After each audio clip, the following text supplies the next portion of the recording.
What's up mga kalangga, mga ka-insekelo? Good morning po sa ating lahat. Good morning sa inyong lahat. At sa lahat ng sulok ng mundo kung nasa ng ating mga kababayang Pilipino. Good morning. Good morning po sa ating lahat mga kalangga. So for today's video mga kalangga, ay ito po yung special na araw para sa aming mahal na mama. Yeah. Mama Nursing, mama po ni Insik mga kalangga. Because today is her birthday. So ayun po sa iba, paniniwala ng iba ay kapag daw nasa kabilang buhay na yung tao na yun, no need daw mag-celebrate ng birthday. Pero para sa amin mga kalangga, ang birthday ni mama, yung pinaka-importanting araw sa buhay niya kasi yun yung araw kung kailan siya pinanganak, kung kailan siya nabuhay dito sa mundo. Kahit wala na siya mga kalangga, kahit patay na siya, we have to celebrate or kailangan nating pa rin, isipin or kailangan pa na nating i-remember yung kanyang birthday mga kalangga kasi yung pagmamahal, yung pag-alala natin sa kanya hindi natatapos kung kailan siya namatay. Kahit wala na sila sa feeling natin. Tapos ang kanyang edad, pero yung birthday na hindi. Yes, hindi na namin inisip kung ilang taon na siya. Siguro, pero yung pag-celebrate ng birthday, ganun pa rin mga kalangga. Kahit walang masyadong handa. Basta importante na sineselebrate natin kung kailan siya pinanganak sa mundo kasi kung wala si mama, wala si Insik. Yeah, wala si Insik yan. Hindi wala si Insik. Yes, hindi ko nakita si Insik na may girlfriend.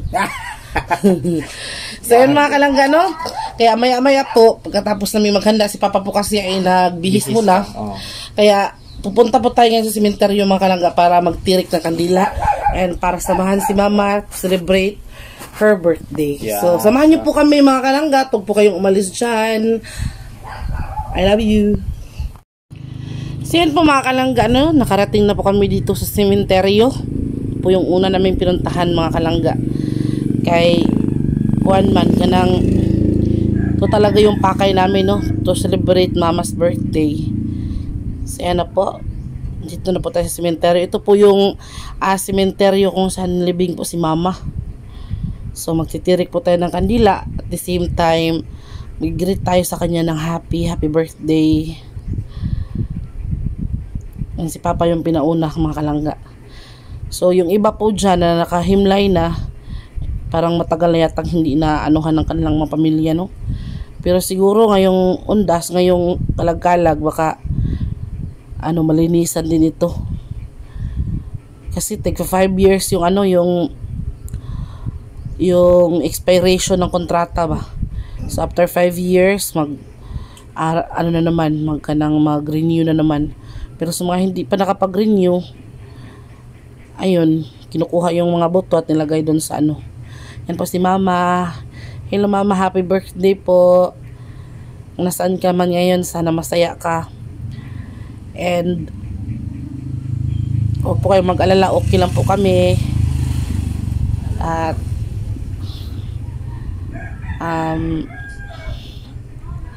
sana bantayan mo kami sa lahat ng oras, samahan nyo kami at i-guide mo kami sa lahat ng aming mga desisyon sa ating pamilya. Bigyan mo si Papa ng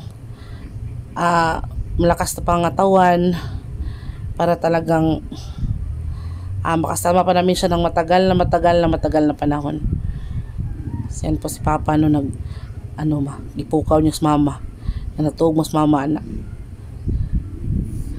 nag-greet siya ng happy birthday kasi kanang birthday ni mama ngayon. So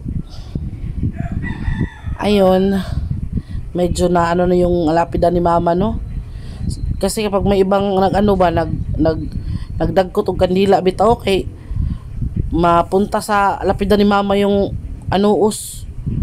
yung siga sa kandila ba. Siguro masyadong malakas yung siguro din sa ulan at araw ba, kaya ayan, madaling na nag-crack yung kanyang lapida. Parang parang naluma na mga kalangga. So wala kasi tayong mapaglagyan. Siguro sa kalag-kalag talaga sa undas or sa araw na mapatay, bibili tayo ng yung baso na kandila para pang matagalan. Iba po kasi dito sa sementeryo na tumakalangga. So, ayan mga kalangga, dito na tayo sa bahay, no? Kagagaling lang po natin sa sementeryo, mga kalangga. And, meron po kayo mapakita sa inyo mga kalangga. Isa po talaga ito sa aming pangarap. Or pangarap ko, mga kalangga, personally. Kasi matagal ko na po talagang gustong bumili ng Christmas tree, mga kalangga. Kaso lang, yung budget natin, kailangan nating, kailangan natin kanang isiping mabuti talaga.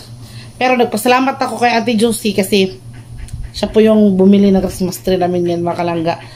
Ano lang siya, simple pero napakalaking biyaya at napakalaking mga kalangga. Blessing, tuwa at saka saya sa aking puso. So, ipakita ko na sa inyo ha. So, yan na po mga kalangga, no? Nakikita nyo po ang aming munting Christmas tree. Ang aming maliit but cute na Christmas tree, mga kalangga. Yan yung isa sa mga pinapangarap ko, mga kalangga, no? Kasi iba talaga, mga kalangga, kapag may Christmas tree sa bahay. Lalo na at malapit na yung Pasko, no? Kasi every time na malungkot ka or every time na you feel lonely, parang pag nakikita mo yung Christmas tree, parang naiiba yung aura ba? Parang batang mafe-feel mo talaga yung spirit of Christmas. Yung bang maiisip mo na babalik na sila mama dito sa amin kasi malapit na magpasko. So hindi lang ako, hindi lang si Insik, hindi lang si Papa yung excited, mga kalangga, sa Christmas tree namin. Lalo na yung aming batuta na yan, maitim yan. Excited din yan kasi nakikisali din yan dyan sa pag-fix ng Christmas tree. So nabili po namin yan, mga kalangga, tinignan po talaga namin, no, kung magkano yung presyo. Nabili po namin yan ng 500 plus or almost 600, mga kalangga. Tapos na siyang gawin ba? May mga balls na siya, meron na siyang garland, mga kalangga, and meron na siyang Christmas lights. Ayan, kaya lang nung isinakay namin siya sa motorsiklo, mga kalangga, talagang nasira ba? Hindi man siya totally nasira, mga kalangga, na ano lang siya ba? Na disalign or nawala yung kanyang magandang forma, no? Kaya yan, inayos ni Insik, mga kalangga. Inayos niya yung mga Christmas balls. Parang nakukulangan ako sa Christmas balls, mga kalangga, kasi parang konti lang bitaw. Siguro yan yung kasi amount of 600 lang yan, mga kalangga. Yung Christmas balls dyan is talagang konti lang talaga. Kaya naisipan ko na kanang dagdagan, mga kalangga, no? So ayan na, mga kalangga, no? Nakikita nyo po ang ganda ng aking Christmas tree. So nakikita nyo po, mga kalangga, meron na siyang mga touch of red balls, mga kalangga. And not just Christmas tree, mga kalangga, bumili din kami ng Christmas lights para po sa aming labas. So kung napapansin nyo po, medyo low yung lights sa sa baba kasi solar daw yan, kaso lang walang karga yung solar, no? Kaya hindi masyadong matingkad yung kulay. Yung nasa babaw naman po ay kuryente po yung nagdadala niyan, mga kalangga. Kaya ayan, Pasko na talaga, Pasko na, mga kalangga, no? So pagkatapos po ng aming Christmas lights at Christmas tree, mga kalangga, initindi din po namin yung yung handa namin para sa birthday ni Mama. So yan po, nakita nyo po yung manok na yan, mga kalangga. 3 po yan, mga kalangga. Yung 2 adobuhin ko, tapos yung isa naman ipiprito ko, mga kalangga. So yung manok na yan, mga kalangga, ay bigay po yan ni Levi, mga kalangga, yung kuya ni Insik. Siya po yung nagbigay niyan, tapos pinaluto niya po sa akin especially para po sa birthday ni Mama dear namin na nasa heaven. Okay. So ito na po aking adobo, mga kalangga, no? Adobong manok, hindi ko na po napakita kanina. At ito po yung pritong manok ko, mga kalangga. Simpleng putahe po para sa birthday ni Mama. Magsukad na ta kay mga unatan.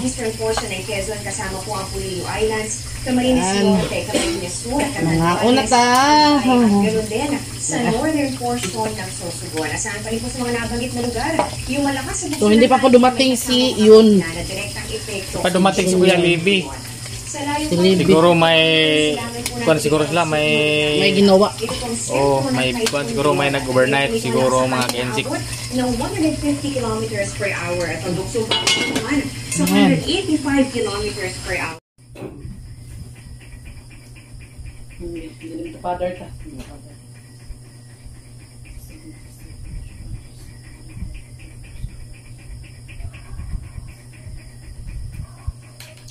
let's eat.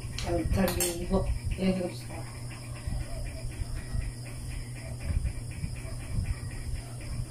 Mangaon.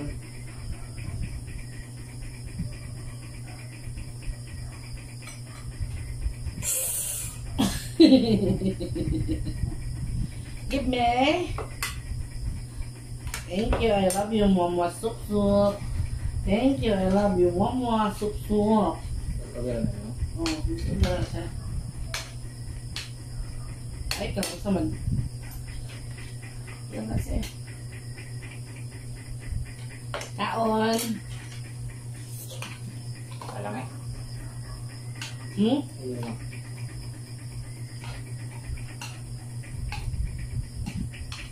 Kami lang. Sabi ko, hindi ba ka ang Kaon may isa kaming kuan Cox. Kami Cox kang lang sir. Kang father dira kang father. Tabi lang namin kas baka makuan. Matamaan ba? happy birthday mama, no? Awahe. Pero nagpuna naman kami ng greetings. So, okay. Oh, Kuan mo? kasabihin na naman nila. Ano na naman. Hindi naman ako namigay. Hindi, hangin. Mga on. Mga kalangga, oh. First bite of chicken. Hangin. Yeah.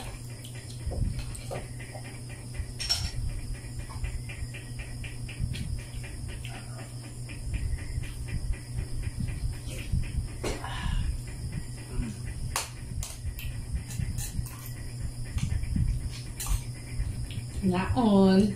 Celebration din ito mga kalangga. Kaya may Christmas tree. Master na selangga. Alam nyo mga kalangga pa. Kabot ka lang din ha. Yan. Alam nyo mga kalangga. Sus, kung kabawa pa lang mo. Gusto ko talaga ng Christmas tree.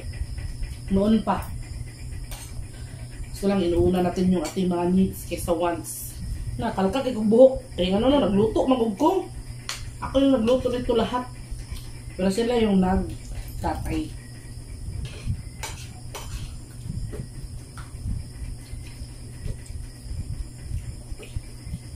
Ngaon na tayo. Liog. Sino dyan na kumakain ng liog?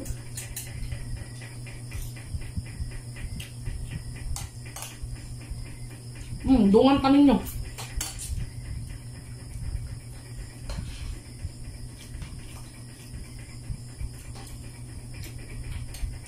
Dapat. Hang ba? Hang. Wala. Ako hang ubi ko niya. Dili kayo challenging. Tama dito.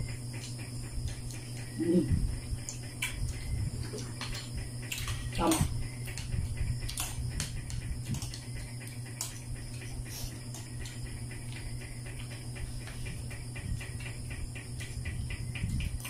Yung Christmas tree kasi mga kalangga, nakaka-good vibes ng good, no? Every time nga malungkot ka, kita mo yung Christmas tree, maalala mo, malapit na pala Pasko, masaya ka sad ka.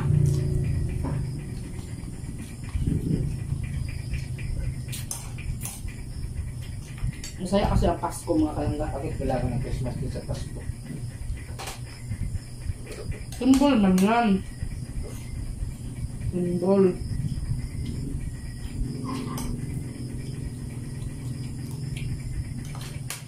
Mga anta-anti, kain. Ante, ito soon.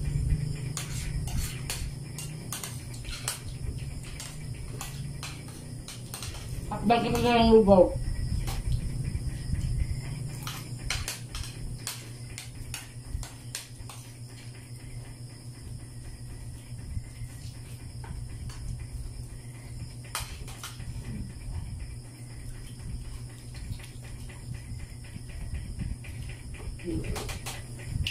Kanin pa, Der.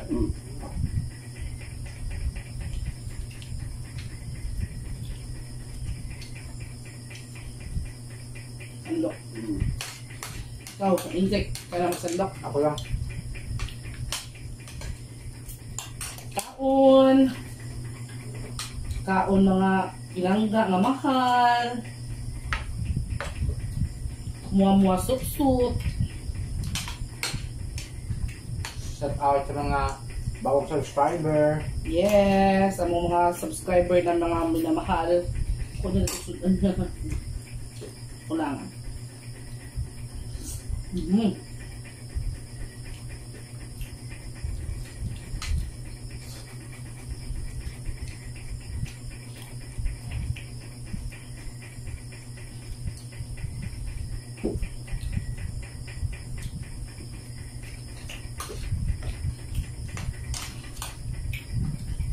Makikita na naman to nila mama itong video na to na muna sa to.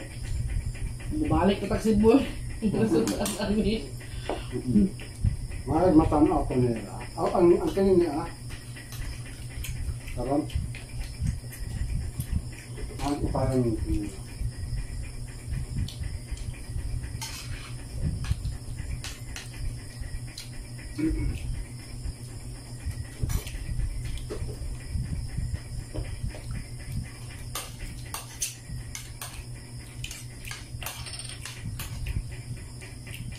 Cheers!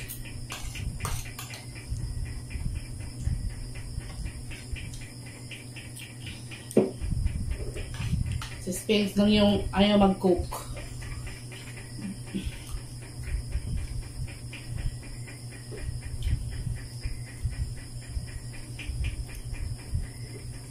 Na. Sa India.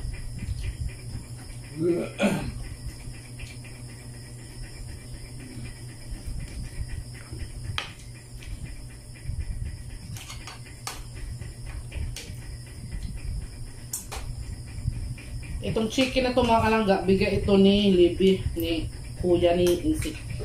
Kapa.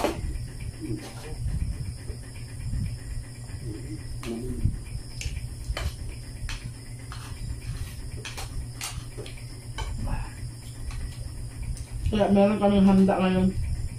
Pa! ano na?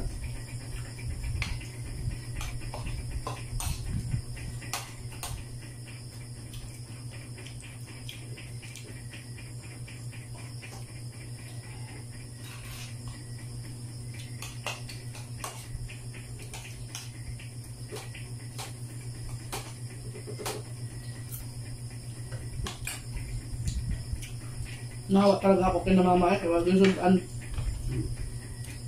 Kung malapit na yung buhol na, bigyan ko talaga sila ng ulam.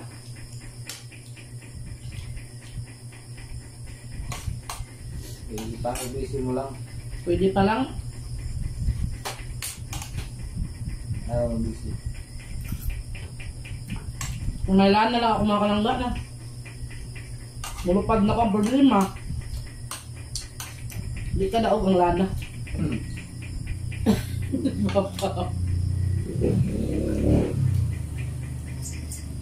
Pamlag-lag siya. Ang bela siya. Yan ang Muslim. Maya-maya niyan mga kalangga, pagkatapos-tapos namin kumain, dumating din si Levi, no? Yung kuya ni Insik. Thank you so much po sa panonood mga kalangga, sa aming napakasarap na handa at sa aming ganap today. Thank you!